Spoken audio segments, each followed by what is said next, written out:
I said coming off of the Week 16 Seahawk overtime win over the Rams, that was a game of the year at the moment. Obviously, that got replaced many times over. And then in the interim, as we saw potentially a Rams and Seahawks collision course in the NFC Championship game, the way that everything played out with the seeding, the way that everything played out certainly in the wild card weekend, that if we would see something similar to Week 16 play out in the NFC Championship game between these two teams, it would be something we talk about for a long time to come. And what played out yesterday was an outstanding football game filled with drama, filled with points, filled with quarterback play that was superb, filled with pass catchers that were superb, filled with defensive plays when they would crop up, and then filled with second guessing. And congratulations to the Seattle Seahawks, the defense that was getting you through many of these games. The defense that helped you, along with special teams, get you through against San Francisco in the divisional round. The defense that would give Sam Darnold, say, the rest of the day off against the Washington Commanders and the Arizona Cardinals, and just boat racing people and just coming up with pick sixes or sack fumbles, return for touchdowns, and DeMarcus Lawrence being added, and this kid Nick Emanwari, who's all over the place. And that defense, at the end of the day, is not what got you through to the Super Bowl and the NFC Championship game. This is amazing, and it's the truth. Sam Darnold did. The highly much maligned Sam Darnold against the Los Angeles Rams in the fourth quarter and overtime of Week 16, and then the NFC Championship game. His arm, his grit, his guts, his determination, his neck-up ability, his connection with Jackson Smith-Njigba. That, I understand, in a game of 53 men is one thing. But Sam Darnold on Sunday with the rest of his teammates on offense and the blocking up front, it was his arm that's getting you to Super Bowl 60. And that is incredible. In case you're wondering, there's a list of players who in the history of the Seahawks have had 300 or more yards in a game, 3 passing touchdowns in that game with your 300-yard game, and no interceptions in the playoff game. In the history of the Seattle Seahawks postseason action, the list includes Sam Darnold. That's it. One. That's all. It's not Russ. There's no Matt Hasselbeck. No Jim Zorn? No. No Dave Craig. Okay. This guy. He was unbelievable. Passer rating of 127.8. And the other guy who may win MVP, his passer rating was 127.6. He needed every part of that last decimal in this game. Did he get a break on special teams? Did he get a break when a punt to start the second half after a 3-and-out, after the Rams get what they needed from their defense? Did they get a muff punt from Xavier Smith? They did. Did they turn it into points right away with just the 4th catch of the year by Jake Bobo? Words I can't believe I'm saying into a microphone, but the word Sam Darnold, Super Bowl quarterback, is being said into this microphone? Yes, they did. But did they then, in this game, remarkably have a sort of similar mistake made by them lead to a touchdown for the Rams right away? Yes. I've never seen, and this is unbelievable, certainly in a championship game, I've never seen a defender like Reek Woolen get called for taunting an opponent and an opponent's bench. I don't know what he was saying towards the Rams sideline in that game. I don't know what was going on, But it was enough for Davante Adams to look at the ref and say, "You can do something about this?" And then the ref throws a flag. And instead of it being a punt, it was like a turnover because the Rams got a fresh set of downs. Instead of sending the punt unit out, back comes the Rams offense with a fresh set of downs. And then right away, a touchdown from Stafford over Reek Woolen to Puka Nacua for the score. Right away. In the same way that the Rams took the Seahawks took the Rams muffed punt, turned it into points right away. The Rams did the same thing to the Seahawks. So you kind of throw those touchdowns out and we're back sort of on serve, if you will, the way that the first half was playing out. Although the Rams didn't get the ball with an opportunity to take the lead, the Seahawks got the ball back after the Rams made it closer in this instance. No matter, because the Rams did have a shot to take the lead later on in the game. They were trailing in and marched down the field. They needed 90 yards to do it. And they were inside the red zone because Stafford was jumping it down, making a profit instead of going broke, finding Blake Corum, finding Kyron Williams, finding Davante Adams, finding Puka Nacua.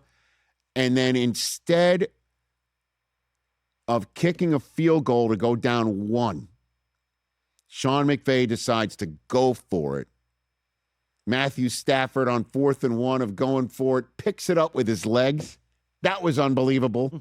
Yep. I don't know if you were screaming and yelling from the couch at that point in time that Stafford's taken off. You know? It was I turned to my Patriot-loving son, Cooper. I'm like, see? Not just Drake May can run it. 37-year-old whose birthday's a Saturday before Super Bowl 60 can do it too. He picks it up with his legs. And then sure enough, another 4th down faced inside this red zone now. And they decide to go for it instead of kicking the field goal. I'll be honest with you, and we're going to talk about this later. This is what you just referred to right there. Listen, I think McVay's going to go to the Hall of Fame one day. It's his first. We all know it. Come on now. Wow. I think both Seans are going to be there one day. But take the points, play defense, come back, get half the field, try and win it. Easy second guess. Certainly when on 4th down, the Seahawks defense stops the Rams. Sean McVay alluded to it later on. It seemed like it was like a busted coverage by the Seahawks that they lucked into having 2 players on Kyron Williams instead. No matter. The Seahawks did what they needed to do. Not only stopping the Rams there, but getting enough first downs to essentially give Stafford no time left in which to drive the field for a touchdown. And the unkindest for the Rams cut in that regard is on a night when Darnold was dealing to Jackson Smith-Njigba and finding Jake Bobo in the end. Part of the reason why the Rams were down more than just a field goal, part of the reason why the Rams were down for much of this game is because a first down grab and lean for the first down in this crucial instance was turned in by a guy who scored a touchdown earlier in the game, and that's Cooper Kupp. He was awesome. He was a difference maker. He scored a touchdown, and going down to the ground, he was ruled, Bills fans, as if he had already caught the ball, did enough. Maybe the football act of trying to reach the ball for the first down is what made the official on the spot determine that he was not still in the process of making the catch, and therefore the ground did not cause an incompletion. It caused a runner to hit the ground, and thus the ground could not cause a turnover. That split decision by the official and then Sean McVay firing off a timeout and then deciding not to challenge. Because if he had fired off that timeout and then challenged, apparently if he had lost it, he would have lost all of his remaining times out. That was the final sequence that led to too much time coming off the clock. Cooper Kupp's grab and Darnold's dart of a throw. And the potential future MVP of this season with 374 yards and 3 touchdowns and no interceptions of his own, walks off the field wondering what happened. We're all wondering about the future, which we'll discuss later on. And the Seahawks are moving on with Sam Darnold at quarterback as NFC champs. And Mike McDonald moving on last year, a 10-win season, not enough to make the playoffs because the tie breaks didn't go his way. And the man taking the selfie with him on the screen right now, and John Schneider, who 1,000,000% is in line for Executive of the Year, based on what he did. And we'll discuss that further on in this show. But Mike McDonald is a Super Bowl head coach and had this to say after the game. It's a team win. You know, special teams had to pick it up. The drive at the end on offense was just tremendous. I thought Clint called a great game, and then, you know, you can't talk about the game without talking about our quarterback. I mean, he just shut a lot of people up tonight, so I'm really happy for him. He should be. Yep. He should be. Showed up a lot. He shut up a lot of people tonight. And that's as much of a spike of the football you're going to get from this guy. Who's don't let his calm demeanor fool you. He's intense. He is intense, and he holds everyone accountable. And along with Clint Kubiak, who might be a head coach in about 2 weeks from today, the OC there, brought this team along and has allowed Sam Darnold to fully bloom, and had this to say about being a Super Bowl quarterback. I feel that support, you know, not with only their words, but, you know, just with how everyone treats each other in the building. There's a lot of respect that goes around the building. Everyone respects the work that, you know, we all put into this great game. And so, you know, I'm happy to be a part of this team, man. This group and this coaching staff is just, you know, I'm really happy to be here. Happy to be in this position. I'm just going to continue to do the best that I can to put this team in positions to win football games. 8th quarterback ever to start a Super Bowl in his first season with the team. Last quarterback to do it is the guy he beat yesterday in Matthew Stafford. And give it up. Give it up to the Seattle Seahawks. As for the Rams, Sean McVay, you know, almost fired off a timeout before that 4th down attempt.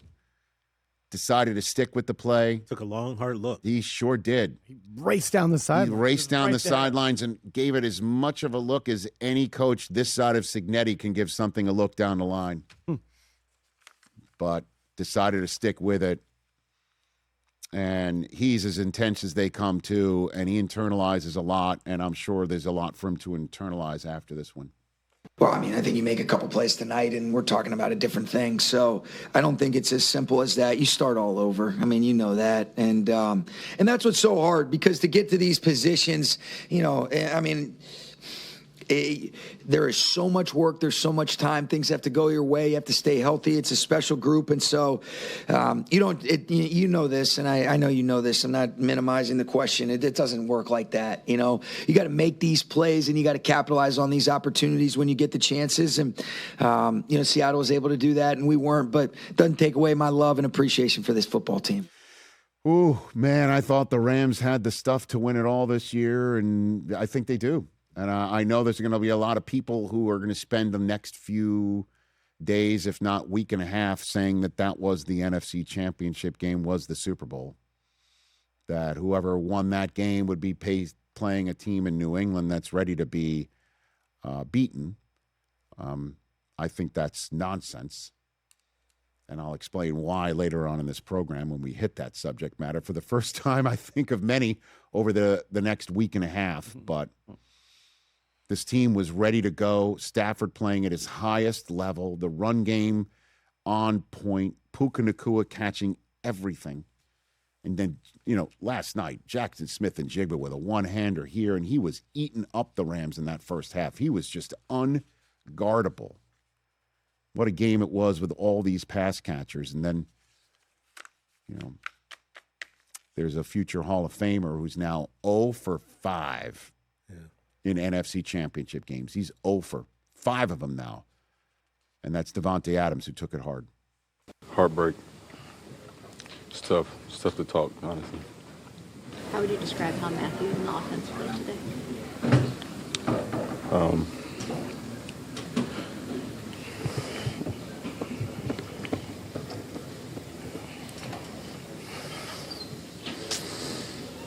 I'm proud of the way the guys fought today. I love that guy. 4 catches, 89 yards, and a score. He recorded his 9th career playoff touchdown. That's tied for 10th all time. And again, he's no spring chicken when it comes to skilled position players, if you will, in the NFL. But he's playing at the top of his game. Same thing with Stafford. We'll talk about it. Hopefully they all make a run back at it. But what a game. Superb game. Puka, Jackson Smith-Njigba, Davante Adams, Cooper Kupp, all scored touchdowns. Matthew Stafford, 374 yards passing and a passer rating of 127.6. Darnold, 346 passing yards, 3 touchdowns, no interceptions, and a passer rating of 127.8. I mean, everybody showed up.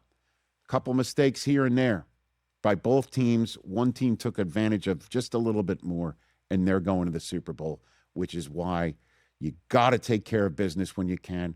The opportunities when it's there, the window being open, you got to go through it because you never know what's on the other side. As Sean McVay says, you start from scratch the next year. That's the difference between being a champion or not in the National Football League, despite having championship quality players all over the place like the Rams and coming up short, and having championship quality players all over the place like the Seahawks apparently have, after all, and going to Super Bowl 60, winning the toughest division in football and arguably the tougher conference. Congrats to them. Hey, you made it all the way to the end. Thanks for that. Check us out every single day streaming live on Disney Plus and the ESPN app 12 to 3 Eastern.